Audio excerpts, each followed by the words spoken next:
Speaker का दफ्तर, speaker का घर 24 घंटे खुला है। अगर अपोजिशन और गवर्नमेंट तशरीफ़ लाना चाहें और मुज़ाकरात की बात करना चाहें, मिल बैठ के तलखी ख़त्म करने की बात करना चाहें, जब तक मैं स्पीकर हूँ मैं इसमें इंशाअल्लाह कोई कमी नहीं आने दूँगा। और मेरे लिए काबिल एहतराम है मेरे मेंबरान, चाहे वो ट्रेजरी के हैं चाहे वो अपोजिशन के। और पीटीआई की जायज़ मुतालबात को, जिसमें जो है लोगों की शहादतों का, विरासत के शहरियों का, निहत्ते पुरअमन शहरियों को जो गोलियां मारी गई हैं उसकी तहकीकात, और 9 मई को जो मामलात किए गए और हमारे कैदियों की रहाई का जो मुतालबा है, ये दोनों मुतालबात एक जायज़ मुतालबात हैं। इसके साथ साथ कल जो है मुज़ाकराती टीम को इमरान खान साहब ने आज जेल अथॉरिटीज़ को ये नाम दे दिए हैं, उनको जो है वो जेल में मुलाकात के लिए कल वक्त दिया जाए। और अब देखते हैं कि हुकूमत जो है वो कितनी संजीदा है।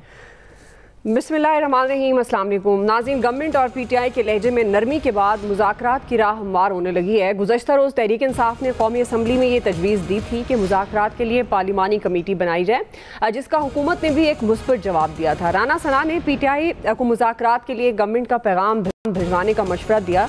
आज स्पीकर कौमी असम्बली भी मैदान में आए। गवर्नमेंट और अपोजिशन के दरमियान मुज़ाकरात के मामले पर उन्होंने अपनी खदमात पेश कर दी हैं और मुज़ाकरात के लिए अपने दरवाजे खोले हैं। वो ये कह रहे हैं कि इख्तिलाफात ख़त्म करने के लिए डायलॉग ज़रूरी है और उसके लिए उनका दफ्तर और घर हर वक्त हाजिर है। सियासी इशू समेत किसी भी मामले पर किरदार अदा करने के लिए तैयार हूँ, स्पीकर का ये कहना है। दूसरी तरफ आज पीटीआई की पार्लिमानी कमेटी का भी इजलास हुआ, जिसमें ये कहा गया कि मुज़ाकरात से ही मसाइल का हल निकलेगा। सियासी इस्तेहकाम और तरक्की के लिए पीटीआई बातचीत के लिए तैयार है। साथ ही पार्लिमानी पार्टी ने अपने 2 मुतालबात भी गवर्नमेंट के सामने रखे हैं। बानी पीटीआई समेत तमाम सियासी कैदियों की रिहाई, 9 मई और 26 नवंबर के वाक़यात पर फौरी जुडिशल कमीशन का मुतालबा कर दिया।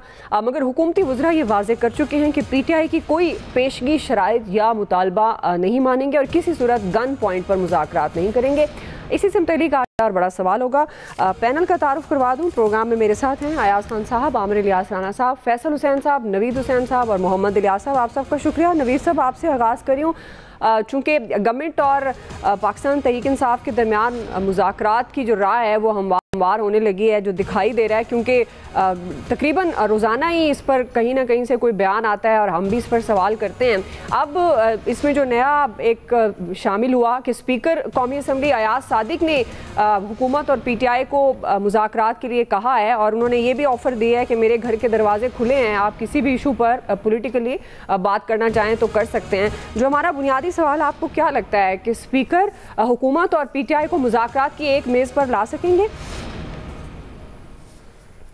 अच्छा दुआ, देखें एक बात तो है कि इस वक्त जो मुल्क में सूरत हाल है उसका वाहिद हल मुज़ाकरात हैं, लेकिन जिस तरीके से मुज़ाकरात हो रहे हैं तो मैं इसके आउटकम के बारे में कुछ ज़्यादा पुरुमीद नहीं हूँ। पुरुमीद इस वजह से नहीं हूँ कि एक तो देखें कि गवर्नमेंट के पास, हमने पहले भी बात की थी कि गवर्नमेंट के पास इस वक्त कोई मोटिवेशन नहीं है पीटीआई को पॉलिटिकली एंगेज करने की। अच्छा, स्पीकर अयाज सादिक साहब ने कहा है कि मेरे दरवाजे खुले हैं। मज़े की बात यह है कि आप जब मुज़ाकरात करना चाहते हैं तो मौलाना फजल रहमान साहब के घर पहुँच जाते हैं, और ना सिर्फ आप बल्कि सारी जो गवर्नमेंट में जितने भी बड़े हैं वो मौलाना साहब के घर पहुँच जाते हैं। तो बात वही है कि पीटीआई को घुटने टेक के जो है वो पीटीआई आए हमारे पास मुज़ाकरात करें। अच्छा, गवर्नमेंट के पास मोटिवेशन इस वजह से नहीं है कि एक तो ये है कि उन्होंने मईशत को जो है वो उसको स्टेबलाइज कर लिया है। ये एक सबसे बड़ा कंसर्न था जो कि ना सिर्फ साहिबान इक़्तिदार के लिए कंसर्न था बल्कि साहिबान इख्तियार के लिए भी ये कंसर्न था कि मईशत जो है उसको संभाला मिले। तो गवर्नमेंट जो है वो मईशत को उसको किसी ना किसी तरीके से उसने संभाल लिया है। उसके साथ साथ जो एक और इम्पॉर्टेंट चीज़ गवर्नमेंट के लिए थी कि पीटीआई क्या कोई बड़ा चैलेंज जो है वो क्रिएट कर पाएगी। तो जो 24 नवंबर को हुआ तो उसके बाद गवर्नमेंट को मज़ीद इस बात पे जो है एक कॉन्फिडेंस मिला कि वो पीटीआई कोई बहुत बड़ा पॉलिटिकल चैलेंज उनके लिए क्रिएट नहीं कर सकती। और तीसरी बात जो सबसे इम्पॉर्टेंट है वो ये कि जो इख्तियार वाले हैं शायद उनकी तरफ से अभी जो है वो कोई गो अहेड नहीं मिला गवर्नमेंट को कि वो पीटीआई को पॉलिटिकली एंगेज करे। दूसरी तरफ जहां तक पीटीआई का सवाल है तो पीटीआई भी अब मेरे ख्याल में दो हिस्सों में बटी हुई है यहाँ पे। एक तो वो लोग हैं जो कि इमरान खान के बयानिए को लेके चल रहे हैं, और दूसरी तरफ वो लोग हैं जो कि हकीकत पसंदाना सियासत जो है उसको देखते हुए चल रहे हैं। तो जो लोग हकीकत पसंदाना सियासत को देख रहे हैं, जो प्रेगमेटिक पॉलिटिशियन हैं पीटीआई के अंदर, वो लोग तो बात करते हैं मुज़ाकरात की, लेकिन वो जो बयानिए के पीटीआई के इमरान खान के बयानिए को लेके चल रहे हैं, तो उनके लिए जो है मुज़ाकरात जो है वो ऐसा है कि आप अनरेवल कर दें इमरान खान के बयानिए को। तो पीटीआई भी जो है यहाँ पे मेरे ख्याल में डिवाइडेड है कि वो बात करें या ना करें। फिर एक और चीज जो माने आ जाती है वो मेरे ख्याल में गवर्नमेंट के मिनिस्टर्स की तरफ से जिस तरह के स्टेटमेंट आते हैं। अभी देखें जैसे ही ये मुज़ाकरात की बात हुई तो कुछ गवर्नमेंट के मिनिस्टर्स की तरफ से जिस तरह के स्टेटमेंट आ रहे हैं, जिस तरह का पॉलिटिकल रेटरिक क्रिएट किया जा रहा है कि जी पीटीआई जो है वो घुटने के बल आ गई है, वो अब मुज़ाकरात की भीख मांग रही है। और कल हमने देखा कि अली मोहम्मद खान ने जो है वो असेंबली में भी खड़े होकर कहा कि जी हम मुज़ाकरात की भीख जो है वो नहीं मांगेंगे। तो इधर पीटीआई के साथ भी मसाइल हैं, उधर गवर्नमेंट जो है वो समझ रही है कि वो उसके पास बार्गेनिंग चिप जो है वो इतनी मजबूत है, उसकी बार्गेनिंग पोजीशन इतनी मजबूत है कि वो उसके पास कोई मोटिवेशन नहीं है कि वो पीटीआई को पॉलिटिकली एंगेज कर पाए या कर सके। तो ऐसी सूरत हाल में ये एक्सपेक्ट करना कि जी मुज़ाकरात होंगे और कामयाब होंगे, तो मैं इस बारे में कुछ ज्यादा पुरुमीद नहीं हूँ। सही जी। आमिर साहब जब दोनों तरफ डिवाइड नजर आता है, जिस तरह नवीद साहब भी कह रहे हैं, और ये जो पाकिस्तान तहरीक इंसाफ ने बानी पीटीआई समेत तमाम सियासी कैदियों की रिहाई, चले 9 मई 26 नवंबर पर जुडिशल कमीशन तो एक अलग बात है, लेकिन जाहिर है ये कानूनी मामलात भी हैं, तो उस हवाले से जब ये वाली शराइत होंगी तो क्या आपको लगता है कि दोनों पार्टी संजीदा हैं मुज़ाकरात के लिए? और ख़ासतौर पर अयाज सादिक साहब का नाम जब आया है कि वो दावत दे रहे हैं, तो आपको लगता है कि वो इनको एक मेज पर ला सकेंगे? देखें, अयाज सादिक इमरान खान के शायद क्लास फेलो भी हैं एचिसन के, और दोस्त भी रहे, और दोनों ने आपस में इलेक्शन भी खूब लड़े, और इमरान खान साहब हारते भी रहे इलेक्शन वहाँ से। और ये वाहिद आदमी हैं जो अरेस्ट नहीं हुए थे, जो मुझे याद पड़ रहा है इमरान खान के दौरे हुकूमत में, चाहे पंजाब में चाहे वो मरकज़ में, और बड़े सीधी सीधी बात करते हैं। और अब उन्होंने जो ऑफ़र किया है, तो इन्हीं के पास तो घर में सारे जा रहे हैं ना, दफ्तर में भी पीटीआई वाले जब भी जाते हैं। 2014 में भी जब इन्होंने रिज़ाइन कर दिए थे तो इन्होंने वो रिज़ाइन रोके रखे थे, और बिल आखिर पीटीआई वापस आ गई थी। तो इनके क्रेडेंशियल्स तो इस काबिल हैं कि इन पे एतमाद किया जा सकता है पीटीआई की तरफ से भी, और पूरी पीएमएलएन भी इनके साथ है, इनके ऊपर किसी को इतराज़ नहीं है। अब बात आ गई मुज़ाकरात की। मुज़ाकरात इन दी एंड तो होने हैं, या तो आप घुटनों के बल फौज को लाना चाह रहे हैं ना पीटीआई वाले, तो और तो किसी को नहीं ना लाना चाह रहे, तो वो नहीं ला सकते, ना ला सके हैं। जब ले आएंगे इनकलाब आएगा तो फिर जिसके हाथ में होगा वो बांग्लादेश बना ले, जिसको शौक है बांग्लादेश पाकिस्तान बनाने का, पहले श्रीलंका बनाने का शौक था यहाँ पे, तो वो शौक पूरा कर लेने उस वक्त, फिर किसी की बात नहीं सुनी जाएगी। ये जो मुज़ाकरात की बात हो रही है, अभी आपको पता है कि इस वक्त भी अडयाला जेल में समाअत हो रही है, सुबह से हो रही है, जहां इमरान खान के वकला ने जवाबी आज 190 मिलियन पे अपनी पूरे मारूजात पेश कर देने अदालत में, और फिर फैसला महफूज हो सकता है, आज भी आ सकता है, कल भी आ सकता है। उस सज़ा के बाद एक नया भौचाल पीटीआई के अंदर आएगा, नए दावे आएंगे कि जी बात नहीं करते, हम आपसे बात करने आए थे, आप इंतकाम से नहीं बाज आ रहे। वो इंतकाम वाशिंगटन से इमरान खान लेने चले थे जब कह रहे थे नवाज शरीफ तुम्हारा मैं AC उतरवाऊंगा। तो चूंकि हमने किसी ने छोड़ा नहीं ना इंतकामी जज्बे को, कि जब जिसका दाव लगा उसने ये किया। चले, अगर कुछ सेन एलिमेंट्स दोनों तरफ से बैठना चाहते हैं, लेकिन बड़ी सीधी बात की है कि इमरान खान का मैंडेट किसको होगा, क्योंकि इमरान खान तो वीटो करने की पावर रखते हैं हर एक। जब इंतखाबी इस्लाहत पे 200 के करीब इजलास हो गए थे, और जिस दिन साइन होने थे उस दिन शिबली फराज ने सेनेटर परवेज रशीद से कहा था, लो भाई हमारा बाइकाट का ऑर्डर आ गया और अब हम आज साइन नहीं कर रहे हैं, उठ रहे हैं, और वो चले गए। वो इस्लाहत थी सारी इंतखाबी इस्लाहत।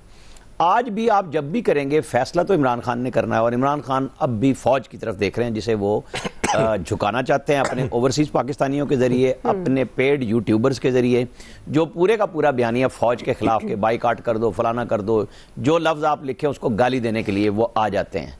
तो इमरान खान वहीं से ट्वीट भी करवाते हैं, क्योंकि वो उनके पार्टी के लोगों ने कहा कि वो हमारे हाथ में नहीं है, वो अमेरिका में है। तो जब वहाँ पे है तो फिर 9 मई तो नहीं ना भूल रहा किसी को भी, 26 तो अभी आया है। 9 मई पे क्या जिस फौज के घुटने लगवाने पीटीआई आ रही है, और चाहे वो अमेरिका से किसी को जो जिस बल में भी बैठा हो और वो निकल के ट्वीट कर रहा हो, क्या उसका फौज पे असर होगा, ये देखना होगा। ये सज़ा भी डिटरमिन करेगी कि कहाँ पे खड़े हैं जनाब जो प्रेशर डालने के लिए कह रहे थे, क्योंकि उन यूट्यूबर्स की, सोशल मीडिया इन्फ्लुएंसर्स की तो डॉलर्स की चांदी यही है ना कि तारीख दे दें और फिर नई तारीख दे दें, पिछली कोई तारीख नहीं। ये सारे शेख रशीद बन गए हैं कि बस इस कुर्बानी की ईद और फिर अगली कुर्बानी की ईद। तो ऐसे माहौल में बहरहाल स्पीकर ने जो बोल्ड स्टेप लिया है पब्लिक करके बात, क्योंकि अंदरूने खाना सब बात कर रहे हैं, अब उसका सिस्टम बनना है। मेरा ख्याल है एक भौचाल जो कि यकीनी बात है, सजा होने जा रही है, कितनी होती है, फिर उसकी जमानत कब होगी, इस दौरान बातचीत का रास्ता भी निकलेगा। और बगैर बातचीत के ना पीटीआई कुछ हासिल कर सकती है, ना हुकूमत को कोई फायदा हो सकता है कि आप सियासी इस्तेकाम लाना चाहते हैं। लेकिन इस दौरान में हमने जो सारी बात मिस की है वो है अवाम, वो दोनों तरफ से कहीं जिक्र में नहीं है। जी अयाज साहब, पता नहीं कौन से अवाम की बात कर रहे हैं यार, अपना छोड़ें, इन बेचारों की क्या औकात है। और सारा आप तो लीड्स में हैं, कल से आप गायब हैं हमारे से। नहीं, मैं आपके साथ हूँ। ये दूसरा अशराफिया का बंदा बैठा है जो कल बोला ही नहीं। आप यकीन करें मैं आपके साथ हूँ। पहला कौन सा है आमिर साहब? 200% आपके साथ हूँ। पहले बोल रहे हैं, नीचे बैठे हुए फैसल साहब। ये कंफ्यूजन है ना, कल साबित हुआ है कि लोग इस तरह तकसीम होते हैं। अच्छा, मैं तो बात ही नहीं करते। सच्ची बात है, मैं अपने दोनों फाजिल दोस्तों से इख्तलाफ करूंगा। जी जी जरूर, आपका हक है। मैं पूरी उम्मीद हूँ ठीक, ये मुज़ाकरात ऐसे नहीं शुरू हुए, सजा होती है नहीं होती उसका इससे कोई, मैंने भी नाउमीदी की नहीं बात की, कोई फर्क नहीं पड़ेगा। नहीं, नवेद साहब कह रहे थे ना, उन्हें उम्मीद नहीं है कि इसमें से कुछ निकलेगा। हाँ, आपने दोनों दोस्तों का कह दिया तो मैंने कहा मैं बिरत इख्तियार कर रहा हूं। चश्मा यहीं से निकलेगा, वतन की मट्टी मुझे एड़ियां रगड़ने दे। मुझे छोटे कायदे याद आ गए अपने प्राइम मिनिस्टर साहब, शबाना रोज, ये बड़े शौक से वो पढ़ा करते हैं शेर। ये मुज़ाकरात आपका क्या ख्याल है? याद है ऐसे ही 4 बंदों ने उधर बैठ के सोचा और 4 ने इधर बैठ के सोचा और उन्होंने कहा जी चलें जी आओ मुज़ाकरात कर ली। इस तरह नहीं है, मतलब ये चीज़ इतनी सादा नहीं है। वो एक तो अर्ज मैं हमेशा करता हूँ, जो आप मानती नहीं होती मेरी बात, कि ये कभी भी नहीं हुआ कि राब्ते बिल्कुल ख़त्म हो जाएं, वो रहते हैं, हमेशा रहते हैं। अब दावे भी हो रहे हैं कुछ दोनों तरफ से। रऊफ हसन साहब ने भी कहीं दावा किया है जी कि मुज़ाकरात वो हुए हैं उनसे, और जेल में भी हुए हैं, अडैला जेल में भी लोग जा रहे हैं, मुज़ाकरात कर रहे हैं, और वो नरमी बिला वजह नहीं आई। वो जो सख्ती दोनों तरफ थी, दोनों तरफ आपको नरमी नज़र आ रही है ना। वो दोनों एक्सट्रीम पोजीशंस लिए हुए थे, इमरान खान साहब भी और गवर्नमेंट भी, कि जी ऐसी की तैसी जो मर्जी हो जाए मुज़ाकरात नहीं होंगे। अब ऑब्वियसली ये जो हॉक्स होते हैं ना दोनों तरफ, इन्होंने अपनी बात करनी होती है, हर हाल में करनी होती है। और दूसरा ये नहीं होता कि दोनों पार्टियां इतनी नरम पड़ जाएं कि जी वो जैसे कि जी वो आपको फील कराएंगे जी सब कुछ हो चुका है, कोई इशू नहीं है, बस है ये बिला वजह हम वो कर रहे हैं। इस तरह नहीं होता। एक्सट्रीम पोजीशन लेनी होती है दोनों पार्टियों ने जब मुज़ाकरात की टेबल पर बैठते हैं। अपनी मैक्सिमम स्ट्रेंथ लेके आप बैठते हैं कि जी हाँ जी हमारे ये मुतालबात हैं, इस पे आए। ज़ाहिर है वो 100% जब निगोशिएशन होती हैं तो एंड वो नहीं होता जो दोनों पार्टियां लेके बैठी होती हैं कि जी वो हम इस पे बात नहीं करेंगे, ये तो आप छोड़ें आगे चलें। बात जब होना शुरू होती है तो ज़ाहिर है कहीं नरमी मज़ीद भी आ जाती है। उसकी वजह ये है कि वो गवर्नमेंट इजाज़त के बगैर, सच्ची बात है, मुज़ाकरात शुरू ही नहीं कर सकती पीटीआई से, ये सीधी बात है, क्योंकि उनके पास ये मैंडेट ही नहीं है कि अगर उनके पास इजाज़त नहीं है तो मैंडेट नहीं है कि वो मुज़ाकरात कर लें या बात कर लें। लेकिन आप ये देखें कि इस मुल्क के लिए मुज़ाकरात कितने इंपॉर्टेंट है। ये नवीद साहब कहते तो हैं कि वो इकॉनमी स्टेबल हो गई, नहीं, अभी स्टेबल नहीं हुई, अभी बहुत कुछ करना बाकी है उसमें।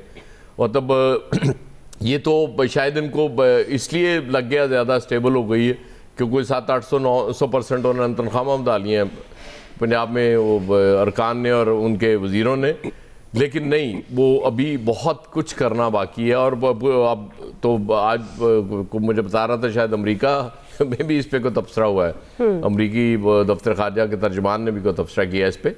तो जाहिर है ये एक चीज़ ऐसी है कि एक तरफ कौम की ये हालत हो, लोग बेचारे मुश्किल में पड़े हैं और वहाँ पे जो उनके अरकान हैं जो ज़ाहिर होते तो मुंतखब हैं लेकिन चलें जैसे भी हैं, उनके अरकान वहाँ बैठे हुए हैं, उनके हकूक़ के लिए, उनके लिए कुछ करने के लिए वो अपनी तनख्वाहें बढ़ा लें तो ज़ाहिर है बड़ा अजीब तो लगता है और पूरी दुनिया को लगेगा। इसमें हैरान होने वाली बात नहीं है कि अगर इस पर कोई तबसरा आता है या कोई तनकीद होती है। लेकिन वो जो मैं बात कर रहा था, इतने इंपॉर्टेंट है मुज़ाकरात इस मुल्क के लिए कि हम 3 दिन से मुज़ाकरात पे बात कर रहे हैं। बिल्कुल, क्योंकि हमारे लिए भी ज़ाहिर है हमें एक विंडो ओपन होती नज़र आ रही है कि चलें बातचीत होगी, कुछ हालात बेहतर होंगे, पॉलिटिकल स्टेबिलिटी आएगी। क्योंकि इस मुल्क के हर फर्द के लिए, हर शख्स के लिए पॉलिटिकल स्टेबिलिटी बहुत इंपॉर्टेंट है। क्योंकि अगर मुआशी स्टेबिलिटी आनी है तो वो इसके साथ ही आनी है। और ये बेहतरीन टाइम है मेरे हिसाब से कि अब उस तमाम स्टेक होल्डर्स को अब ये तय कर लेना चाहिए कि रूल्स ऑफ बिजनेस तय कर लें इस मुल्क को कैसे चलाना है। क्योंकि जिस सिस्टम के तहत चल रहा है ये मुझे माजरत के साथ ज़्यादा देर चलता नज़र नहीं आता। ये मुल्क अगर आपने इसी सिस्टम के तहत चलाना है, इसको कुछ रूल्स ऑफ बिजनेस तय करने पड़ेंगे कि आज के बाद एहतजाज होता है, पूरी दुनिया में होता है, लेकिन रौला ये है ना कि आप पुरअमन एहतजाज, हमारे जैसे मुआशरों में जब पुरअमन एहतजाज होता है ना तो वो उसकी तरफ ध्यान ही नहीं जाता किसी का। जब तक ये पॉलिटिकल पार्टी सबसे पहले ये तय नहीं कर लेंगी कि आज के बाद अगर कभी एहतजाज भी होगा तो वो या पार्लियामेंट के अंदर होगा या किसी ऐसी जगह पे हम किया करेंगे ताकि वो ज़ाहिर है जैसे मुहज़्ज़ब माशरों में होता है। जी। हमारे यहाँ तो आप देखें ना, आम लोग भी जब किसी इदारे के लोग भी निकलते हैं तो वो या धरना देते हैं या घेराव करते हैं किसी जगह का, या कोई टायर जला रहे होते हैं, क्योंकि उनको लगता है कि ये जब तक नहीं करेंगे, लोग जब तक परेशान नहीं होंगे, हमारी नहीं सुनी जाएगी। तो इस माइंडसेट से हमें निकलना पड़ेगा। और नेक्स्ट इलेक्शन छोड़ें, मुझे लगता है कि इलेक्शन से ज़्यादा इलेक्ट्रल रिफॉर्म्स की ज़रूरत है इस मुल्क में कि हाँ, जहाँ वोट डले जिसको वो उसी की वो उसमें से निकले और काउंट भी हो जाए। सबसे इम्पॉर्टेंट ये चीज़ है अगर आपने इस मुल्क को और जमहूरियत को ट्रैक पे वापस लाना है। माजरत के साथ इस मुल्क में जमहूरियत नहीं है, जमहूरियत लानी है। ये सारे जमहूर वाले जो इकट्ठे हो जाए एक दफ़ा, और यार एक दफ़ा हार जाएंगे ना आप, अगली दफा आपके पास चांस होगा, लेकिन इकट्ठे होना शर्त है। अब वापस आ सकते हैं, लेकिन जमहूरियत के लिए कहीं इकट्ठे तो हो जाए। ये जो कुर्बानियां आप अलग-अलग देते रहते हैं कि जी वो पीपल्स पार्टी ने इतनी दे दी, उस वक्त नून लीग ने दे दी, अब पीटीआई वाले कहते हैं हमने दे दी। तो यार एक दफा वो बैठ के उनका हिसाब कर लें कि किसने कितनी दी। अब नेक्स्ट हम सब मिल के देंगे जब भी को मौका आएगा, उसके बाद ये मुल्क ट्रैक पे आना शुरू। सही है जी। क्विकली नाज़रीन ब्रेक से वापस आएंगे, यही सवाल होगा, इसी पे फैसल साहब और इलियास साहब का टेक लेंगे। हमारे साथ रहिएगा। वेलकम बैक नाज़रीन। हम बात करें पाकिस्तान तहरीक इंसाफ और हुकूमत में क्या मुज़ाकरात की राह हमवार होती नज़र आ रही है या नहीं। जी फैसल साहब, आपको क्या लगता है स्पीकर गवर्नमेंट और पीटीआई को मुज़ाकरात की मेज़ पर ला सकते हैं? और ये जो मुज़ाकरात भी पाकिस्तान तहरीक इंसाफ करना चाह रही है लेकिन शराइत भी साथ रख रही है, तो क्या इस सारी सूरत हाल में हुकूमत के लिए ये काबिल कबूल होगा? देखिए, सूरत हाल जो है ना वो बहुत तेज़ी के साथ तब्दील हो रही है, मुकामी सतह पे भी और आलमी सतह पे भी। हम उस हालात से ना अपने आप को वो अलग नहीं कर सकते, उसके असरात से अपने आप को जो है ना वो अलग नहीं कर सकते। क्या इमरान खान साहब ने, जिस मिजाज के आदमी हैं, तो आपके ख्याल में इमरान खान साहब ने किसी अपने वकील के कहने पर या बहन के कहने पर सिविल नाफरमानी की तहरीक को आगे बढ़ाया होगा? मुमकिन ही नहीं है बात। या याज सादिक साहब जो आमिर साहब बता रहे हैं बहुत शरीफ आदमी हैं, बिल्कुल शरीफ आदमी होंगे, बाइखलाक आदमी होंगे, मुहज़्ज़ब आदमी होंगे, लेकिन क्या इस हुकूमत के पास इस बात का, इस हुकूमत के स्पीकर के पास इस बात का इख्तियार है कि वो तहरीक इंसाफ के लिए अपने दरवाजे मुज़ाकरात के लिए खोल दे? नहीं है इख्तियार। अब ये ज़मीनी जो है ना वो हक़ाइक़ हैं, इससे आप इनकार नहीं कर सकते।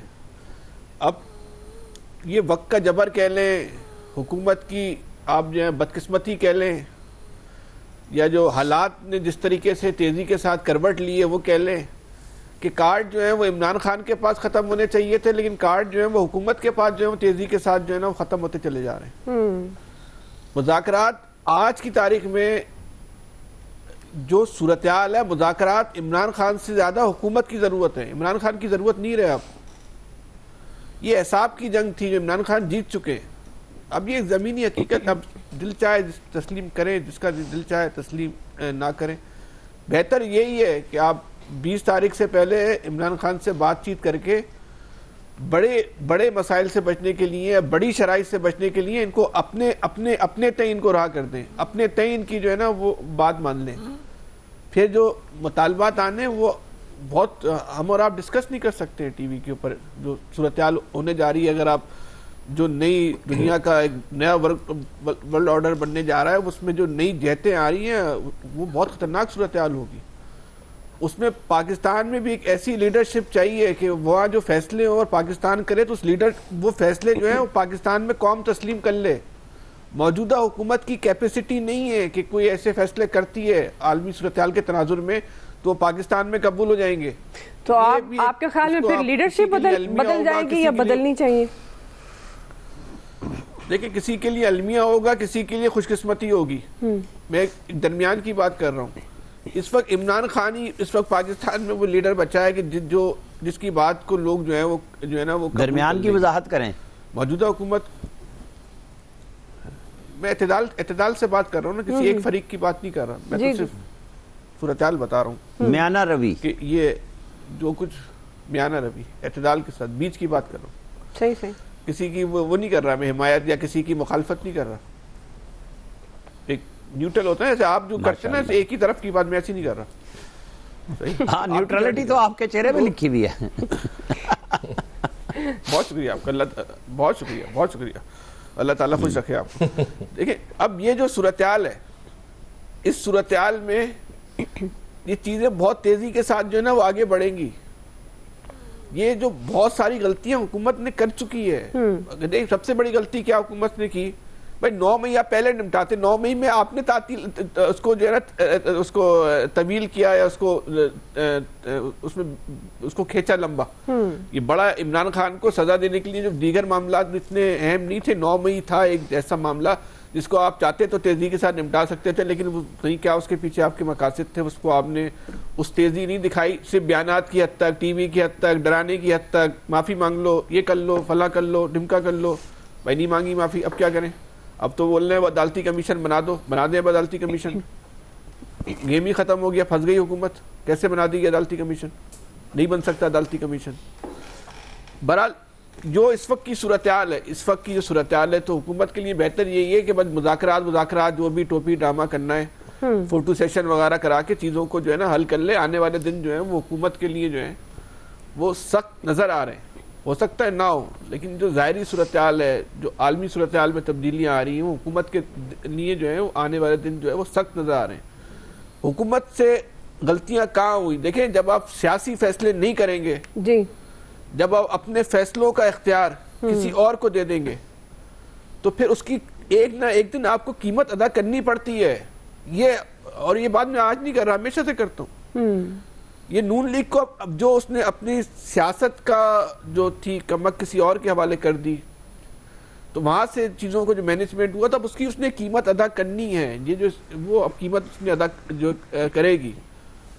मुझे खुद एक MKM के लीडर ने कहा कि हमें तो बिल्कुल इलेक्शन के बाद बता दिया गया था कि भाई मैंडेट भी हमारा है और फैसले भी हमने करने, आप सिर्फ जो है ना प्रोटोकॉल एंजॉय करना। तो बोला हम तो सिर्फ प्रोटोकॉल एंजॉय कर रहे हैं। तो ये नून लीग का है कि बस सिर्फ प्रोटोकॉल एंजॉय करना है, मैंडेट जिनका है उन्होंने जो है वो फैसले करने। आपने सियासी फैसले नहीं किए, आपके हाथ से इस मुल्क की सियासत जो है वो निकल रही है, और अभी भी आप जो है ना वो अपनी आंखें खोलने को जो है ना वो तैयार नहीं है। मैं एक बात और कहता हूँ हमेशा कि मुस्लिम लीग अगर कमजोर हो रही है तो पाकिस्तान के लिए भी अच्छी अलामत नहीं है।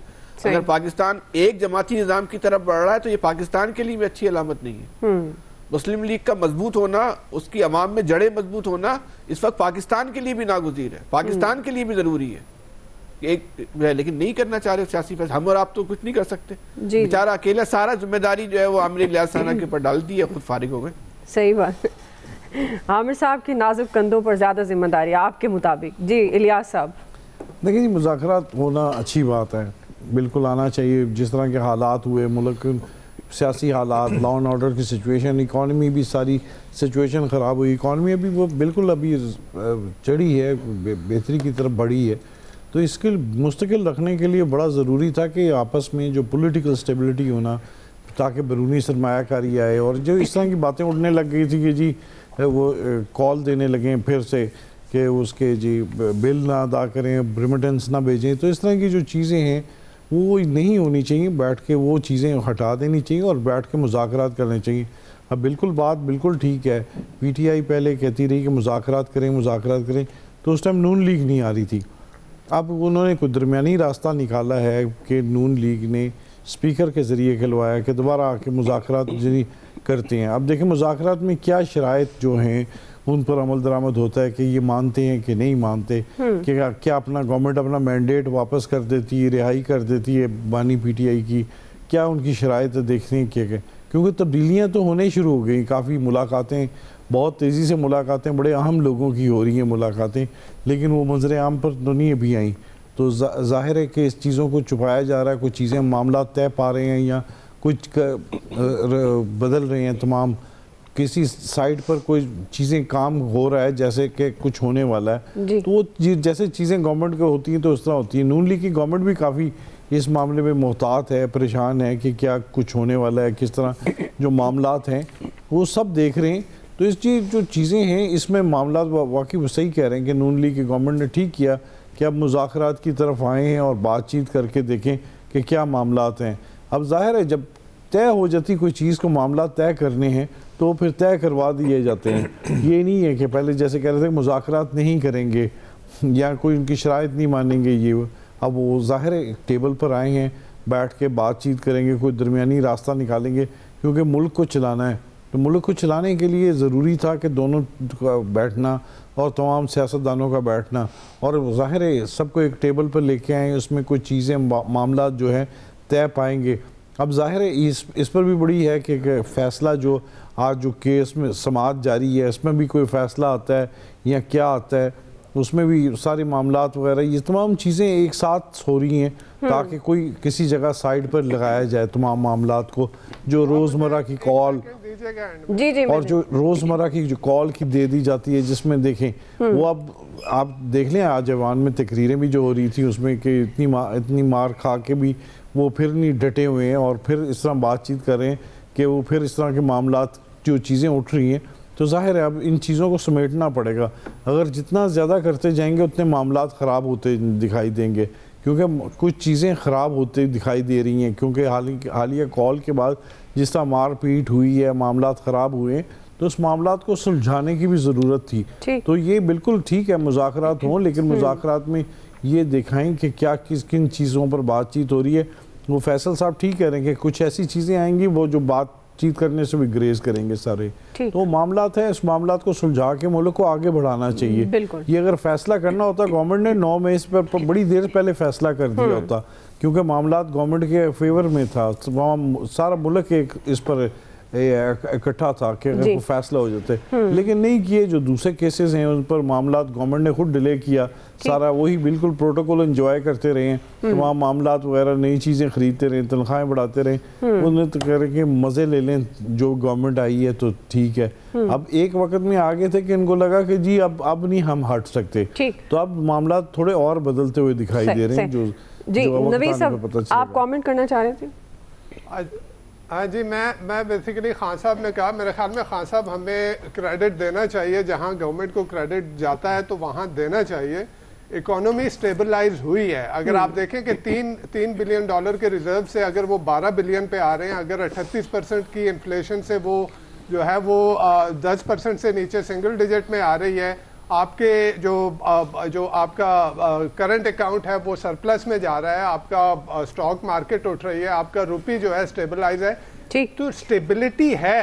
हाँ, स्टेबिलिटी के आगे जो अगला स्टेप होता है वो ग्रोथ का होता है। बिल्कुल। तो ग्रोथ में जब पॉलिटिकल स्टेबिलिटी होगी तो हम ग्रोथ की तरफ जाएंगे। तो खान साहब को मैं ये कहना चाह रहा था कि जहाँ पे बेहतरी आई है तो हमें मेरे ख्याल में उसको अप्रिशिएट करना चाहिए, एक्सेप्ट करना चाहिए। ठीक है, चल दुआ ने कर दिया बस, ठीक है। नहीं मैं तो ये कह रही हूँ कि वो ये कहना चाह रहे हैं आपसे बहर, लेकिन ये बात दुरुस्त है, अगर किसी भी सेक्टर में गवर्नमेंट अच्छा परफॉर्म कर रही है तो वो कहना चाहिए, शायद इसी से उनकी हौसला अफजाई, और जो वो सेक्टर हैं जो निगलेक्ट हो रहे हैं, गवर्नमेंट वहाँ तवज्जो नहीं दे रही, तो शायद इस तरह से गवर्नमेंट भी वहाँ तवज्जो देना शुरू कर दे। बहरहाल बुनियादी सवाल मुज़ाकरात के हवाले से था, क्या स्पीकर एक मेज़ पर ला सकेंगे या नहीं, एक्सपर्ट्स की राय आप जान चुके हैं।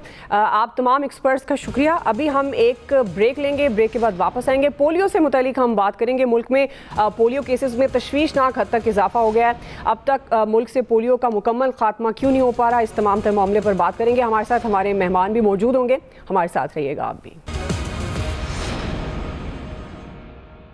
नाज़रीन, मुल्क भर में पोलियो से मुतासरा बच्चों की तादाद में ख़तरनाक हद तक इजाफा देखने में आ रहा है। रवां साल मुल्क में 63 पोलियो केसेस सामने आ चुके हैं। अब मुल्क में पोलियो की ख़तरनाक सूरत हाल के पेश नज़र पोलियो वायरस के फैलाव को रोकने के लिए मुल्क भर में 143 अजला हैं जहाँ कौमी इंसदाद पोलियो मुहिम जारी है। इस 7 रोज़ा मुहिम में 5 साल से कम उम्र 4 करोड़ 47 लाख से ज़ायद बच्चे हैं जिनको पोलियो से बचाव के कतरे पिलाए जाएंगे। इंसदाद पोलियो मुहिम 22 दिसंबर तक जारी रहेगी। पोलियो वायरस के खात्मे और इस कौमी मिशन में लीडी हेल्थ वर्कर्स और सिक्योरिटी एहलकार फ्रंट लाइन पर काम कर रहे हैं, घर घर जाकर पोलियो के कतरे पिला रहे हैं और आपके बच्चों के सेहतमंद मुस्तकबिल के लिए अपनी जानों के नजराने भी पेश कर रहे हैं। आपके बच्चों के मुस्तकबिल का मामला है, इसमें हरगिज़ कोताही ना बरतें, आगे बढ़ेंगे, जिम्मेदार शहरी होने का सबूत दें, पोलियो वर्कर्स के साथ ताउन करें और अपने बच्चों को पोलियो के कतरे लाजमी पिलवाएं, क्योंकि फैसला आज करना है अगर कल बच्चे को चलना है। इसी तमाम तर इशू पर हम बात करेंगे। हमारे साथ हमारी मेहमान डॉक्टर मौजूद हैं, डॉक्टर दुरे शहवार साहिबा। बहुत शुक्रिया डॉक्टर दुरे शहवार साहिबा आपके वक्त के लिए। बुनियादी जो बात है कि 2019 के बाद रवां साल पोलियो केसेस की तादाद में तशवीशनाक हद तक इजाफा देखने में आया है। डॉक्टर साहिबा, इसकी क्या वजह है, पोलियो के केसेस क्यों बढ़ रहे हैं? इसकी दो वजूहात है। एक तो ये है कि बच्चों के अंदर जो हिफाजती टीका जाता है उनका लगना बहुत जरूरी है, जो बच्चों के अंदर जो कुव्वत मुदाफ़त पैदा करता है। लोगों के अंदर कुछ गलत फहमियाँ, कुछ इबहाम मौजूद हैं जिसकी वजह से लोग जो है वो रूटीन इम्यूनाइजेशन नहीं कराते हैं। और जब कैंपेन आते हैं तो उसमें जब बच्चों को पोलियो ड्रॉप्स पिलाना बहुत जरूरी है। ये दोनों चीजें, API वैक्सीनेशन और जो कैंपेन में हम पोलियो से बचाव के कतराजात देते हैं, ये बच्चों के अंदर कुव्वत मुदाफ़त पैदा करती है और पोलियो से बचाती है। लोग सुनी सुनाई बातों में आकर जो है इन ड्रॉप्स को नहीं पिलाते या वैक्सीनेशन नहीं करवाते हैं। दूसरे, हमारा जो इन्वायरमेंटल सैंपल है, जो हमारा माहौलियाती सैंपल है, उसके अंदर जो वायरस है वो इस वक्त बहुत ज्यादा पाया जाता है, जिसकी वजह से जो है हमारे मुल्क के अंदर जो है वो पोलियो केसेस के अंदर एकदम से इजाफा देखा। जैसे आप वजह बता रही हैं डॉक्टर साहिबा, ये मुतासरा बच्चों में पोलियो वायरस की इब्तदाई अलामात क्या होती हैं, ताकि हमारे देखने वाले समझ सकें? बच्चों में कितनी उम्र में इसकी अलामात जाहिर होना शुरू हो जाती हैं? देखिए, कोई भी बच्चा जो 5 साल से कम उम्र है वो इस वायरस से जो है वो अफेक्ट हो सकता है। यानी ये वायरस हर बच्चा जो 5 साल से कम है उसको मुतासिर करता है। जो भी बच्चा जिसके अंदर ये वायरस जाएगा, उसके अंदर अगर वैक्सीनेशन नहीं हुई भी और इम्यूनिटी नहीं है, तो ये वायरस पहले जाके जो है वो हल्का सा नजला जुकाम, फ्लू करता है या डायरिया करता है। उसके बाद ये वायरस जो है वो आंतों से जो है हमारे दिमाग के अंदर एक एंटीरियर मोटर न्यूरॉन होता है, जहाँ पर जाकर ये वायरस जो है वो रुक जाता है। वहां से जो है वो जाके ये बॉडी के अंदर जो है वो एक्यूट फ्लैसिड पैरालिसिस यानी जिस्म के अंदर माजूरी पैदा करता है। अब ये माजूरी जिस्मानी जो है वो हाथों की भी हो सकती है, पैरों की भी हो सकती है, और बाज़ औक़ात देखा गया है कि ये माजूरी जो है हमारे सांस लेने के पट्टों को भी मुतासिर करती है और ये बच्चों के लिए जानलेवा भी साबित हो जाती है। बिल्कुल। और डॉक्टर साहिबा, ये जो पोलियो से इफेक्ट हो जाते हैं बच्चे, उनके लिए ज़िंदगी किस कदर मुश्किल हो सकती है? क्योंकि आप एक डॉक्टर हैं, आप बेहतर बता सकती हैं वालिदैन को। और क्या जो बुनियादी बात है, इलाज के ज़रिए पोलियो से छुटकारा पाना मुमकिन है? देखिए, अगर पोलियो वायरस एक दफा बच्चे को अफेक्ट कर देता है तो जिंदगी भर की जिस्मानी माजूरी करता है। ठीक है, अगर हम बात करते हैं कि बच्चे के अंदर अफेक्ट क्या होगा, वो बच्चा जो 5 साल से कम उम्र का है वो अभी ये डिसीजन ले ही नहीं सकता कि वैक्सीनेशन देने या ना देने का बच्चे के अंदर क्या नुकसान होगा। लेकिन अगर उसके अंदर जिस्मानी माजूरी हो जाएगी, जब वो बच्चा बड़ा होगा तो उस बच्चे को चलने में दिक्कत है, लिखने में दिक्कत है, तो ये सारे जो है वो पर्सनल लेवल पर उसको डिफिकल्टीज आती है। उसके साथ फिर जो हमारा मुआशरा उसके साथ सलूक करता है वो बहुत मुश्किल होता है। हमारे बच्चे के साथ साथ जो उसकी फैमिली है मुतासरा, वो बहुत ज्यादा मुतासिर होती है कि बच्चे के एक तरह से जिसको हम कहते हैं हैंडीकैप हो जाते हैं, उनके लिए चीजें करना बहुत मुश्किल होती हैं। और पोलियो एक दफा अगर किसी भी बच्चे को मुतासिर करेगा तो ये लाइलाज मर्ज है। इसीलिए हम कहते हैं कि हर बच्चे को वैक्सीनेशन कराना जरूरी है, क्योंकि ये ड्रॉप्स जो है ये जिंदगी भर की माजूरी से बच्चे को बचाते हैं। बिल्कुल आप सही कह रही हैं, लेकिन ये जिम्मेदारी ज़ाहिर है वालिदैन की भी बनती है, और ये हमारा मकसद भी यही है। हम तमाम वालिदैन से ये अपील करते हैं कि अपने बच्चों को पोलियो के कतरे ज़रूर पिलाएं, कोताही ना बरतें। जिस तरह डॉक्टर साहिबा बता रही हैं कि ख़ास तौर पर किस कदर ज़िंदगी मुश्किल होती है और इलाज है जिससे मुमकिन पाया जा सकता है। तो डॉक्टर साहिबा, पाकिस्तान से पोलियो के ख़ात्मे के लिए हमारी इनफरादी और इज्तिमाई जिम्मेदारियाँ हैं क्या? इनफरादी तौर पे हर वालिदैन जिनके बच्चे नौज़ायदा वालिदैन जो हैं, जिनके बच्चे नौज़ायदा हैं, या वो वालिदैन जिनके बच्चे 15 महीने से कम है, उनको पोलियो के कतरों के साथ साथ जो रूटीन इम्यूनाइजेशन है, जिसको हम एक्सपेंडेड प्रोग्राम ऑफ इम्यूनाइजेशन कहते हैं, जो हिफाजती टीके हैं, वो लगाना बहुत जरूरी है। उसके साथ साथ जब भी बच्चों की कैंपेन आए, जो बच्चे 5 साल से कम उम्र के हैं उनको जो है वो आपने पोलियो के ड्रॉप जरूर से पिलाना है। अगर आपके घर पे वर्कर्स आ रहे हैं तो आपने घर पे पिलाना है, हॉस्पिटल्स में जाके पिलाइए, कहीं बूट लगता है तो आपने वहां पे लगाना है। आपकी जिम्मेदारी है कि आपने अपने बच्चे को जो है वो पोलियो वायरस से बचाना है। दूसरा, अगर इज्तिमाई तौर पे करते हैं, as a doctor, as a media और एज हम सब की जिम्मेदारी है कि जो भी हमारे आसपास में लोग मौजूद हैं जिनके बच्चे 5 साल से कम उम्र के हैं, तो हम जब भी वैक्सीनेशन या कैंपेन आए तो हमें जरूर से पूछें कि क्या आपने अपने बच्चे को जो है वो 2 कतरे पिलवाए। तो बहुत से पेरेंट्स कहते हैं नहीं हमें तो पता नहीं, तो फिर हम इज्तिमाई तौर पर बता सकते हैं कि नहीं, ये कतरे इतने इंपॉर्टेंट है कि आपने कैंपेन जैसे ये आपने फौरन से अपने बच्चे को जो है वो ये ड्रॉप्स पिलवाने हैं, चाहे उसकी रूटीन इम्यूनाइजेशन हो चुकी हो या उसने पिछले कैंपेन में उसके ड्रॉप्स पीवे हो। ये ड्रॉप्स बच्चे को देना बहुत जरूरी है। डॉक्टर साहब, आप बिल्कुल दुरुस्त फरमा रही हैं, लेकिन बहुत सारे सवाल होते हैं ख़ासतौर पर वैक्सीन को लेकर कि ये वैक्सीन क्या वैलिड है या नहीं है, और ख़ासतौर जब गर्मियाँ होती हैं, अभी तो मौसम चेंज है, गर्मियों में बड़े क्वेश्चन होते हैं वालिदैन के कि ये वैक्सीन कितनी सेफ़ है, बच्चों को पिलानी चाहिए या जिस टेम्परेचर में उसको रखते हैं। तो ये बहुत ज़्यादा यकीनन एक ट्रेनिंग होती होगी जो पोलियो के कतरे पिलाती हैं टीमें, और उनकी बाकायदा एक ट्रेनिंग के ज़रिए वो फील्ड में भेजते हैं। लेकिन जो मैं आपसे पूछना चाह रही हूँ डॉक्टर साहिबा, इस मुहिम से आप कितनी मुतमईन हैं एज अ डॉक्टर, और इसको मजीद बेहतर करने के लिए क्या इक़दाम गवर्नमेंट को करने चाहिए? देखिए, सबसे अहम बात है कि जो हमारी इंसदादे पोलियो मुहिम है ये हर साल होती है और हुकूमत पाकिस्तान करती है। अभी भी रवा साल में जो हमने इस साल शुरू भी जो है वो वैक्सीनेशन कैंपेन से शुरू किया था, और अब भी जो हम दिसंबर में 16 दिसंबर से 22 दिसंबर तक ये जो कैंपेन चल रही है इंसदादे पोलियो वैक्सीन जो है, इसीलिए ये मुहिम कि हमारे जो बच्चे हैं वो हमारे कौम का सासा है। हमारे लिए जरूरी है कि हर बच्चे को जो 5 साल से कम उम्र का है उसको पोलियो ड्रॉप्स पाना जरूरी है। कैंपेन के अगर हम बात करते हैं, एक्सेप्टेबिलिटी जो है वो लोगों में 65% है, जो कि एक अच्छा तनासुब है, लेकिन अभी भी 35% ऐसे हैं जो रिफ्यूजल्स हैं। हमें ये रिफ्यूजल्स खत्म करने। देखिए, कोई भी किसी भी डेवलप ममालिक में 5 साल से कम उम्र के बच्चों की बात नहीं होती है, और हमारे मुल्क जो अंडर डेवलप कंट्रीज हैं उनमें अनफॉर्चुनेटली जो बच्चे 5 साल से कम उम्र के हैं वो उन बीमारियों की वजह से या उन चीजों से मुतासर होते हैं जो हमारी नॉर्मल वैक्सीन से ट्रीटेबल है। इसी तरह से पोलियो की ड्रॉप्स भी जो है वो आपको जिंदगी भर की माजूरी से बताते हैं। तो हर बच्चे के लिए हर बार पोलियो कैंपेन जब भी आए तो आपने ड्रॉप जरूर से पिलवाने। ये बच्चे अगर आपके सेहतमंद रहेंगे तो आपका मुस्तकबिल सेहतमंद रहेगा। हमारा मुस्तकबिल सेहतमंद होगा तो हमारा मुल्क सेहतमंद और तरक्की करेगा। आप सही कह रही हैं, मुस्तकबिल को सेहतमंद बनाने के लिए वालिदैन की जिम्मेदारी है कि पोलियो के कतरे ज़रूर पिलाएं। डॉक्टर दुरे शहवार साहिबा, आपके वक्त का शुक्रिया। हम आपसे ये अपील करेंगे, आपके बच्चों के मुस्तकबिल का मामला है, इसमें हरगिज़ कोताही ना बरतें, आगे बढ़े, ज़िम्मेदार शहरी, ज़िम्मेदार वालिदैन होने का सबूत दें, पोलियो वर्कर्स के साथ ख़ास तौर पर ताउन करें, अपने बच्चों को पोलियो से बचाव के कतरे लाजमी पिलवाएँ, क्योंकि ये फ़ैसला आज करना है अगर कल आपके बच्चे को चलना है, सेहतमंद रहना है। इसी के साथ एक्सपर्ट से इजाज़त चाहूँगी। ख्याल रखिए, अल्लाह हाफ़िज़।